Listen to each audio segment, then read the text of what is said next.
Faleomavaega, salah satu penggagas RUU tersebut. Congressman, thank you very much for this opportunity. Now, your name is very much in the news in Indonesia these days. Many people find it odd that the U.S. Congress should be interested in Papua. I know many are also surprised to learn about the bill that you sponsored, H.R. 2601. A lot of people there think of you, or maybe see you, as someone who's going to tear the nation apart by taking Papua away. Can you explain what exactly you seek or you want by this bill? The last thing I want to do is to seek divisiveness in Indonesia. And I think you have to understand this also in the context of the legacy and the history of colonialism in our Asia-Pacific region, if you will. The fact that West Papua New Guinea was a former colony of the Dutch, the fact that when the dictators Sukarno, by military means, literally unilaterally controlled or sought control of West Papua. It's like, you know, another colony colonizing another colony.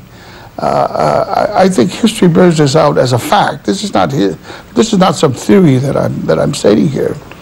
And this is not the issue of West Papua with me wasn't something that I just dreamed up yesterday. I've been following the West Papuan situation for years. What is it that you're trying to achieve? Yeah, I might also add that the provisions of the bill does not in any way tell the Indonesian government what to do. This is an internal matter. This is how we do our policies within my own government. If the Congress wishes to establish a policy or give sense of direction, it's within our perfect right as a sovereign nation to do so. And the bill simply instructs or tells the Secretary of State to go through the whole historical scheme of how the Act of Free Choice came about. What was our involvement in the 1969 Act of Free Choice? What did it produce?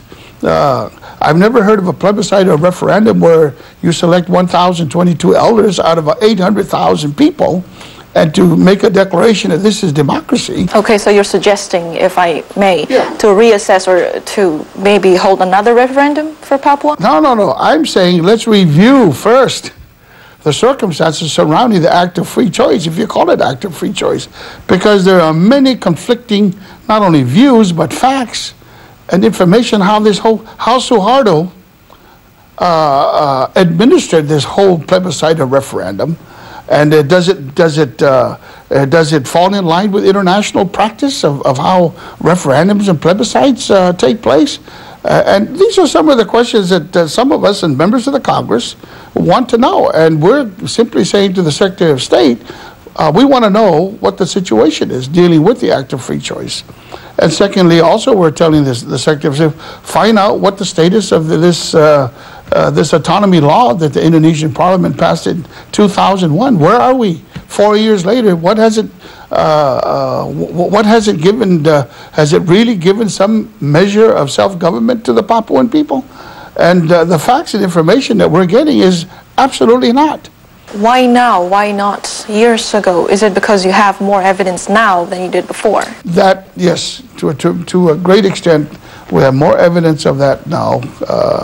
And you know, they say times have changed. And I honestly believe and honestly feel if you want to do the right thing, give the people of West Papua a chance to really have a true plebiscite and referendum as they should have been given under the auspices of the United Nations, which was never given. And I have to fault the United Nations too. They just turned a blind eye and pretended that this plebiscite was legitimate, when in fact it was a farce. It was a sham. No, being a congressman from American Samoa, I know you pay close attention to issues concerning Pacific Islands. Was it that sense of attachment that drew you to Papua? Absolutely. Absolutely. Papua New Guinea is part of our Pacific region. And let's face it, we have basically in Oceania 3 basic groupies: Micronesia, the Melanesians, and the Polynesians. I'm a Polynesian. And we have close ties with the Melanesian community through Fiji. Many of my ancestors were missionaries to the people of Papua. It is not part of Indonesia, I would like to. These people are Melanesians. They have no connection whatsoever to the cultures of Borneo, Java, Sumatra that make up Indonesia. Now, Congressman, as we speak, there are a set of Indonesian lawmakers who may well be on their way to the U.S. Congress to counter your bill. What is your take on that? Well, actually, I've had an excellent dialogue, discussions with some of the parliamentarians from Indonesia who were here last year. I would like to offer a real personal as well as official, if it's such a thing, invitation for our parliamentarians from Indonesia to be part of this program, maybe to hold some kind of a forum. And I'll find out maybe from other institutes or think tank organizations here in Washington, D.C. to air out their points of view about the situation in West Papua. I would welcome it. Congressman Faleomavaega, thank you very much for this opportunity.